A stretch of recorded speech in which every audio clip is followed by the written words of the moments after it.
Welcome to motoringnorthwest.com and welcome to the Jaguar F-Type. Model that's been around for a while.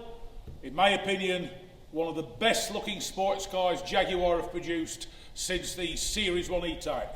And as you can tell, this car really does emulate the E-Type. As I said, been around for a while, nothing unusual in that. And we're all used to the fact that they have the supercharged V6 engines in them or the supercharged V8s in them. What's unusual about this, the P300 or dynamic, all 300 brake horsepower of it, is that beneath the bonnet is a 2-litre straight 4 turbocharged Ingenium petrol engine, which, as the name implies, as I've just said, 300 brake horsepower along with a very respectable 400 newton meters of torque. Now, a lot of people don't like the fact it's a 2-litre, but what's not to like about it? You have got a 0 to 60 in 5.4 seconds.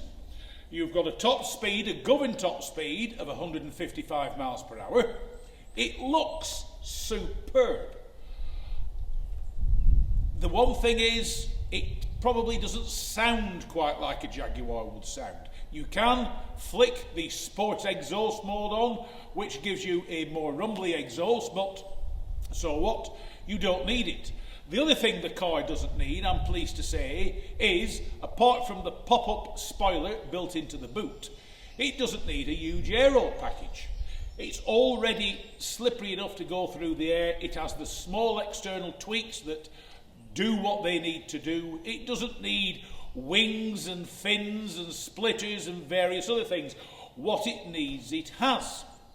Now, that aside, it sits on superb 19-inch alloys. It's on 245/40 at the front, 275/35 at the rear. Like most sports cars of this age, they run on different size tyres fore and aft. It's mated to an 8-speed automatic gearbox, very efficient gearbox. Leave it in drive, normal drive, and it will cope with things very adequately. Drop it in sport mode, and things get a little bit more exciting, and it becomes a very, very useful car when overtaking. We can't use the top speeds anymore, so buy a sports car for it improves your overtaking opportunities. It also is very, very entertaining and enjoyable to drive. You have got 2 1/4 turns lock to lock. You've not a bad boot. You can get more than a week's shopping in it. You can get 4 big soft bags in for a long weekend away. Nothing at all wrong with that. But the great thing about the 2-litre engine, on the motorway, it's showing 48 miles per gallon, and I don't disbelieve it. But over 300 miles of use since Jaguar delivered it to me, I have been getting 31 to the gallon, which is well over 350, just short of 400 miles per tank full. Jags have never knowingly ever done this before, apart from some of the diesel options. So not only does it look good, it goes well, it's actually economical. You can, if you want, of course, go for the 5-litre V8 with the 575 horsepower engine. That does make a lot of noise. That does have an aero kit on it. That really does announce its presence well before it appears. But you don't actually need one. These start at £51,210. This one, with all the aerodynamic bits and pieces on, is all yours for £61,105, which, in the great scheme of things, compared to its competition, is not bad.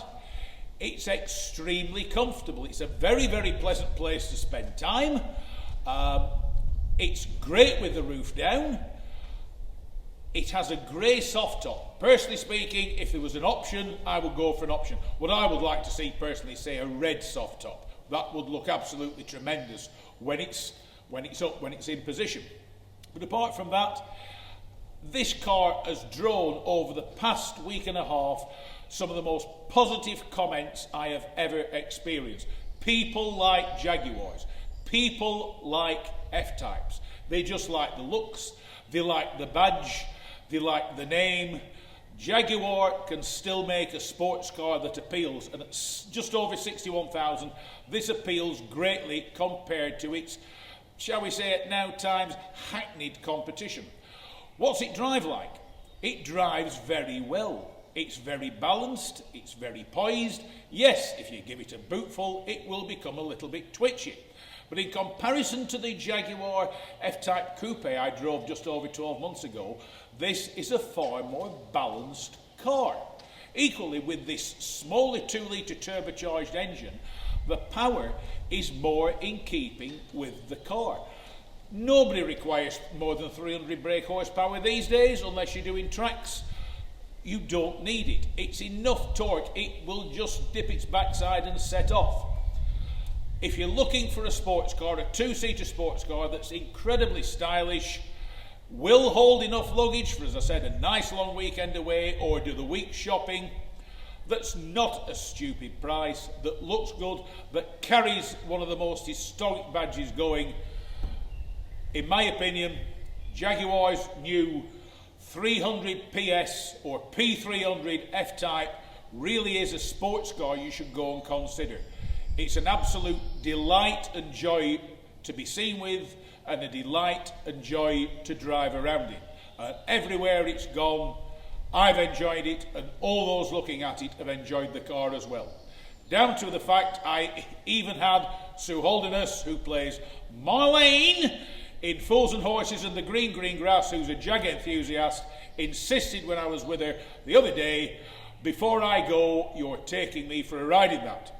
If you want to read the full, more in-depth review on the car, all the W's, motoringnorthwest.com, or listen to the review on Backseat Driver Radio Show, Drystone Radio 103.5 FM.